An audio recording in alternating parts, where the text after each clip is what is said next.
காட்டுக்கு நடுவே ஒரு ஊரு 100 அடிக்கு 2 வீடு, ஒரு தெருவுக்கு 4 பேரு. இந்த வீட்டோட சொந்தக்காரி இசபெல்லா அவளோட பையனை எழுப்பி ஸ்கூலுக்கு கிளம்ப சொல்றா. இவன் பேரு பிரான்ஸ். அவனும் பல்ல வளர்க்குறான். ஆனா மம்மி சீக்கிரமா வேலைக்கு கிளம்ப அவனோட கண்ணு முன்னாடியே குளிச்சுக்கிட்டு இருக்கா. இவளும் ஓடி வந்து சட்டைய மாத்திக்கிட்டு இருக்கா. இந்த சட்டை நல்லா இருக்கான்னு பையன் கிட்ட கேட்டுக்கிட்டு இருக்கு. ஆனா அங்க வந்த மூத்த பையன், இந்த சட்டை உங்களுக்கு நல்லா இருக்கு, ஆனா விபச்சாரிங்க தான் இந்த மாதிரி சட்டைய போடுவாங்கன்னு கலாய்க்கிறான். இந்த குடும்பமே இப்படிதான் ஒழுக்கம் இல்லாம ஒளிவு மறைவு இல்லாம வாழ்றாங்க. அம்மாக்காரியும் பசங்களுக்கு சோற போடுறா. பெரிய பையன் பேரு டெரி. அவன் படிப்பை முடிச்சிட்டு இன்னும் வேலைக்கு போகல. அம்மாக்காரியும் இனிமே உன் செலவுக்கு என்னால பணம் கொடுக்க முடியாது, ஒழுங்கா வேலைக்கு போக பாருன்னு புத்திமதி சொல்லிக்கிட்டு இருக்கு. ஆனா அவன் கேட்கல. மறுநாள் இவங்களோட டேடி வீட்டுக்கு வந்து பசங்களுக்கு பணம் கொடுத்துக்கிட்டு இருக்காரு. அப்போ வேலையை முடிச்சிட்டு வந்த அம்மாக்காரி புருஷனை பார்த்துட்டு, என் பசங்களுக்கு பணம் கொடுக்க நீ யாருன்னு கத்திக்கிட்டு இருக்க. இவளோட நடத்த சரியில்லைன்னு புருஷன்காரனும் இவளை டிவோர்ஸே பண்ணிட்டான். இன்னொரு கல்யாணம் பண்ணிக்கிட்டு அவன் ஒரு குட்டியையும் போட்டுட்டான். பசங்களும் அம்மாக்காரியை தடுக்கிறாங்க. ஆனா அவ கேட்காம என் வீட்டை விட்டு வெளியே போன்னு அடிச்சு துரத்துறா.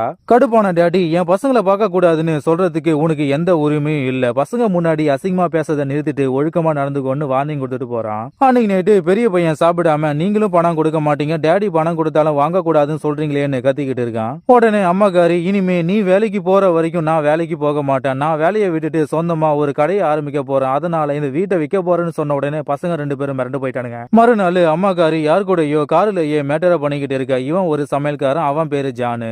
அம்மாக்காரி ஒரு சமையல்காரனை சம்பவம் பண்ணிக்கிட்டு இருக்கான்னு பசங்களுக்கு தெரியாது, ஆனா அவளோட புருஷனுக்கு தெரியும். அதனாலதான் அவன் இவளை டிவோர்ஸ் பண்ணான். அம்மாக்காரியும் இவனோட பேச்சை கேட்டு வீடை வித்துட்டு அந்த பணத்துல கடையை ஆரம்பிக்க இவ முடிவு பண்றா. பெரிய பையன் ஜிம்ல வேலை செய்யற ஒரு பொண்ணை லவ் பண்ணிக்கிட்டு இருக்கான். அவளை மேட்டர் பண்ணிட்டு கிளம்புறான். உடனே டேடிய மீட் பண்ணி, அம்மா வேலையை விட்டுட்டாங்க, இந்த வீட்டை வித்துட்டு கடை ஆரம்பிக்க போறதா என்கிட்ட சொல்லிக்கிட்டு இருக்காங்கன்னு சொன்ன உடனே மிரண்டு போன டேடி, இந்த வீடு உங்களோடது, இந்த வீட்டை விற்க உன் மம்மிக்கு எந்த உரிமையும் இல்ல, ஒருவேளை அவ இந்த வீட்டை வித்துட்டா நீங்க நடு தெருவுக்கு வந்துருவீங்கன்னு சொன்ன உடனே பையனும் புரிஞ்சுக்கிட்டு டேடிக்கு குட் பை சொல்லிட்டு கிளம்பிட்டான். மறுநாள் அம்மாக்காரி பசங்க வீட்டில் இல்லாத நேரத்துல ஜான வீட்டுக்கு கூட்டிட்டு வந்து அவன் கூட சம்பவம் பண்ணி சாப்பாடை போட்டு அனுப்புறா. அப்போ அங்க வந்த பசங்க வீட்டுக்கு யாராவது வந்தாங்களான்னு கேக்குறானுங்க.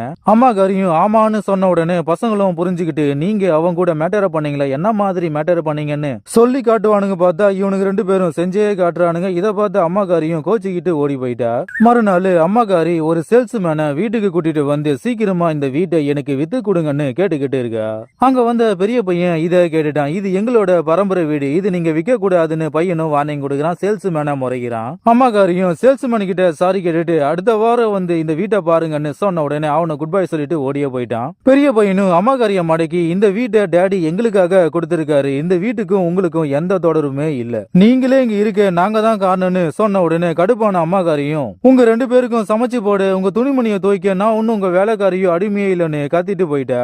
அம்மாக்காரியும் வேலையை விட்டதுனால அவ கையில காசு இல்ல, இப்போ என்ன பண்றதுன்னு தெரியல. அன்னைக்கு நைட்டு டேடி பசங்களுக்கு பணம் கொடுத்திருக்கான்னு அம்மாக்காரிக்கு தெரிஞ்சு போச்சு. பெரிய பையனும் நான் தெரியாம பேசிட்டேன்னு அம்மா கிட்ட மன்னிப்பு கேக்குறான். ஆனா அம்மாக்காரி மன்னிப்பு கேட்பான்னு பார்த்தா பையன் கிட்ட காசு கேக்குறா. கடுப்பான பெரிய பையன், டேடி எங்களுக்கு பணம் கொடுத்திருக்காரு, உங்களுக்கு இல்ல, நீங்க யாரையோ வச்சுக்கிட்டு இருக்கிறதா டேடி என்கிட்ட சொன்னாரு, அவங்கிட்ட போய் காசை கேளுங்கன்னு வாயை விட்டுட்டான். அதை கேட்டு அம்மாக்காரியும் மிரண்டு போயிட்டா. மறுநாள் அம்மாக்காரி ஜான மீட் பண்றா. அவனும் அவனோட தங்கச்சி குடும்பத்தை இவளுக்கு அறிமுகப்படுத்தி வைக்கிறான். கூடிய சீக்கிரமே நம்ம 2 பேரும் கல்யாணம் பண்ணிக்கலாம்னு சொல்லிக்கிட்டு இருக்கான். பெரிய பையன் மம்மியோட காருக்காக வெயிட் பண்ணிக்கிட்டு இருக்கான். ஆனா அம்மாக்காரி லேட்டா வீட்டுக்கு வர. கடுப்பான பையன், உங்களுக்கு தான் வேலையே இல்லையே, எவன் கூட ஊரை பொறிக்கிட்டு மேட்டரை பண்ணிட்டு வரீங்கன்னு கேட்டுட்டான். அம்மாக்காரியும் மன்னிப்பு கேட்கிற. ஆனா அவன் அதை காதல் கூட வாங்காம காசாவி எடுத்துக்கிட்டு ஓடியே போயிட்டான். இவனோட காதலிய மீட் பண்ணி அவளை மேட்டரை பண்ணிட்டு அங்கேயே தங்கிட்டான். அன்னைக்கு நைட்டு அம்மாக்காரி பசங்களுக்கு சாப்பாடை போட்டுட்டு நாளைக்கு நைட்டு ஜானு வீட்டுக்கு வர போறாருன்னு சொன்ன உடனே பெரிய பையன் மிரண்டு போய் ஜானு யாருன்னு கேக்குறான். அம்மாக்காரியும் இனிமே அவருதான் உங்க டேடின்னு சொன்ன உடனே பையன் கடுப்பாயிட்டான். அவன் இங்க வரக்கூடாதுன்னு சொல்லியும் அம்மாக்காரி கேட்கவே இல்ல. அன்னைக்கு நைட்டு ஜானு வீட்டுக்கு வரான். அவனே சமையல செஞ்சுக்கிட்டு இருக்க. மம்மிக்காரியும் அவனுக்கு உதவி பண்ணிக்கிட்டு இருக்க. இதை பார்த்த பசங்க அவனை முறைச்சுக்கிட்டு இருக்கானுங்க. ஆனா ஜானு வாய வச்சுக்கிட்டு சும்மா இல்லாம, உங்க அம்மா ரொம்ப நல்லவ, அவ உங்களை வளர்க்க ரொம்பவே கஷ்டப்பட்டா, ஆனா நீங்க அவ இந்த வீட்டை விற்க கூடாதுன்னு அவளை மிரட்டிக்கிட்டு இருக்கீங்களேன்னு கேட்ட உடனே பெரிய பையன் கடுப்பாயி, எங்க மம்மிக்கு எங்க மேல அக்கறை இல்ல, அதனாலதான் உன் பேச்ச கேட்டு அவ இந்த வீட்டை விற்க முடிவு பண்ணிட்டான்னு சொன்ன உடனே கோவமான ஜானு, நானும் உன்னோட மம்மியும் கல்யாணம் பண்ணிக்க போறோம், இனிமே நான் தான் உங்களோட டேடின்னு சொல்லிக்கிட்டு இருக்கான். உடனே பெரிய பையனும், நீங்க 2 பேரும் தாராளமா கல்யாணம் பண்ணிக்கோங்க, ஆனா இந்த வீடு எங்க டேடியோட வீடு, இந்த வீடு விற்க உனக்கு உரிமை இல்லை, ஏன்னா நீங்க என் டேடி இல்லன்னு சண்டை போடுறான். அம்மாக்காரியும் 2 பேரையும் சமாதானப்படுத்துற. ஆனா கேக்குற மாதிரி இல்ல. ஜானும் கோச்சிக்கிட்டு போயிட்டான். அம்மாக்காரியும் ஜான மணிக்கு, என் பையனுக்காக நான் உன்கிட்ட மன்னிப்பை கேட்டுக்கிறேன், இனி நைட்டு நீ எங்கேயும் போக வேண்டாம், என் வீட்டிலேயோ தங்கிக்கோன்னு சொல்லியும் அவன் கேட்க கேட்காம என் மம்மியும் ஒருத்தனை வச்சுக்கிட்டு இருந்தா அவன் அடிக்கடி எங்க வீட்டுக்கு வருவான். அவன் தங்குவது எனக்கு பிடிக்காது. அதே மாதிரி உன் பசங்களுக்கும் என்ன பிடிக்கல. இனிமே நம்ம 2 பேரும் மீட் பண்ண வேண்டான்னு குட் பை சொல்லிட்டு கிளம்பிட்டான். மறுநாள் டேடி வீட்டுக்கு வராரு. இவரை பார்த்த பொண்டாட்டிக்காரி வெளியே போங்கன்னு அடிச்சு துரத்துற. ஆனா டேடி நீ இந்த வீட்டை விற்க வேண்டாம், நான் உனக்கு பணம் கொடுக்குறேன், அதை வச்சு கடை ஆரம்பின்னு சொல்லிக்கிட்டு இருக்காரு. ஆனா அம்மாக்காரி உங்களோட உதவி எதுவுமே எனக்கு வேணாம், உங்களாலதான் என் பெரிய பையன் என்ன வெறுக்கிறான், நீங்க மட்டும் கல்யாணம் பண்ணிக்கிட்டு ஜாலியா இருக்கீங்க, நான் மட்டும் தனியா இருக்கணுமான்னு இவரை அடிச்சு துரத்துறா. மறுநாள் அம்மாக்காரி ஜானி கிட்ட ஓடி போய் இனிமேலும் என்னால அந்த வீட்டுல இருக்க முடியாது, நாம 2 பேரும் கல்யாணம் பண்ணிக்கலாமான்னு கேக்குறா. ஆனா ஜானு நான் செய்யற வேலை என் சோறுக்கே பார்த்தல, உன்னை வச்சுக்கிட்டு என்னால சமாளிக்க முடியாதுன்னு சொல்லிக்கிட்டு இருக்கான். கடுப்பான அம்மாக்காரியும் நீ என்ன லவ் பண்ணல, என்கிட்ட இருக்கிற வீட்டையும் என் காசையும் தான் நீ லவ் பண்ணிருக்க, அது நடக்காதுன்னு தெரிஞ்ச உடனே நீ என்ன கயட்டி விட பாக்குறியான்னு கத்திக்கிட்டு இருக்க. உடனே ஜானு உன் வீட்டுக்காக நான் உன்னை லவ் பண்ணல, உனக்கும் உன் பசங்களுக்கும் இருக்கிற பிரச்சனையை தீர்த்துட்டு அப்புறம் என் வீட்டுக்கு வான்னு இவளை அடிச்சு துரத்துறான். அன்னைக்கு நைட்டு அம்மாக்காரி லவ் பிரேக்கப் ஆயிடுச்சுன்னு ஃபீல் பண்ணிக்கிட்டு இருக்கு. ஆனா அங்க வந்த பெரிய பையன் உங்ககிட்ட பணம் இல்லன்னு ஜானு உங்களை அடிச்சு துரத்திட்டானான்னு கலாச்சிட்டு போறான். சின்ன பையனும் மம்மிய சமாதானப்படுத்திக்கிட்டு இருக்கான். மறுநாள் அம்மாக்காரிக்கு உடம்பு சரியில்லை. சின்ன பையனும் பள்ளிக்கூடம் போகாம அம்மாவை கவனிக்கிறான். பாட்டு பாடி அம்மாவை தூங்க வச்சுக்கிட்டு இருக்கான். ஆனா அங்க வந்த பெரிய பையன் அதை கெடுத்துட்டான். அம்மாவுக்கு உடம்பு சரியில்லை, அவங்கள தொல்லை பண்ணாதன்னு தம்பிக்காரனும் சொல்லிக்கிட்டு இருக்கான். மறுநாள் அம்மாக்காரி சின்ன பையனை ஸ்கூலுக்கு கூட்டிட்டு போற. ஆனா பெரிய பையன் அங்க ஓடி வந்து நான் என் காதலிய பார்க்க போறேன், எனக்கு காரு வேண்டும்னு அடம் பிடிக்கிறான்.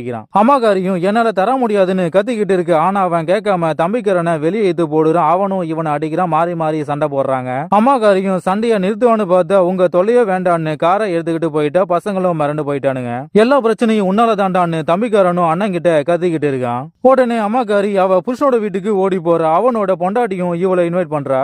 இவ புருஷன் ஒரு சின்ன பொண்ணை கல்யாணம் பண்ணிக்கிட்டு ஒரு குட்டியையும் போட்டுட்டான். இவளும் புருஷனை தனியா ஈத்துக்கிட்டு வந்து இனிமேலும் உன் பசங்களை என்னால பாதுகாக்க முடியாது, உனக்கு கிடைச்ச வாழ்க்கை எனக்கு கிடைக்கல, என் காதலும் பிரேக்கப் ஆயிடுச்சு, கொஞ்ச நாளைக்கு நான் வெளியே தங்க போறேன், அது வரைக்கும் பசங்களை நீ பாத்துக்கோன்னு சொல்லிக்கிட்டு இருக்க.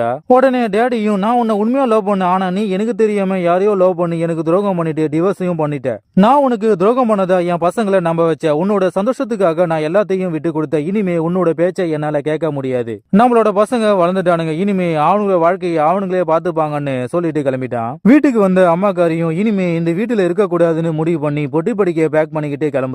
சின்ன பையனும் என்ன விட்டுட்டு போகாதீங்க, நானும் உங்க கூடவே வரேன்னு சொல்லிக்கிட்டு இருக்கேன். ஆனா அம்மாக்காரி கேட்காம கிளம்பிட்டா.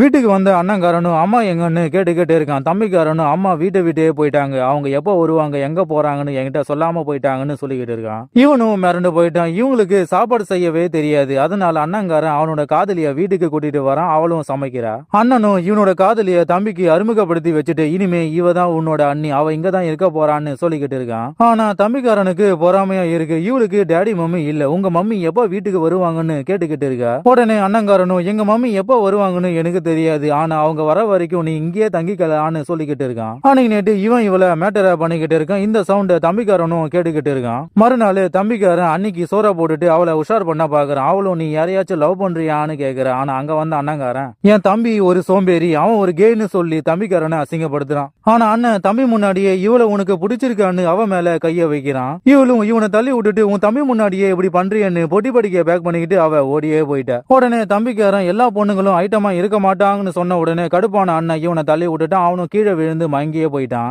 இவனும் பயந்து போய் டேடிக்கு கால் பண்ணி கூப்பிடுறான். டேடி வீட்டுக்கு வந்த உடனே இவன் ஓடி போய் ஒளிஞ்சுக்கிட்டான். உடனே அம்மாக்காரியும் டேடியும் பையனை ஹாஸ்பிட்டல்ல சேர்க்கிறாங்க. ஏன்டா அவனை அடிச்சன்னு பெரிய பையனை போட்டு அடிக்கிறாங்க.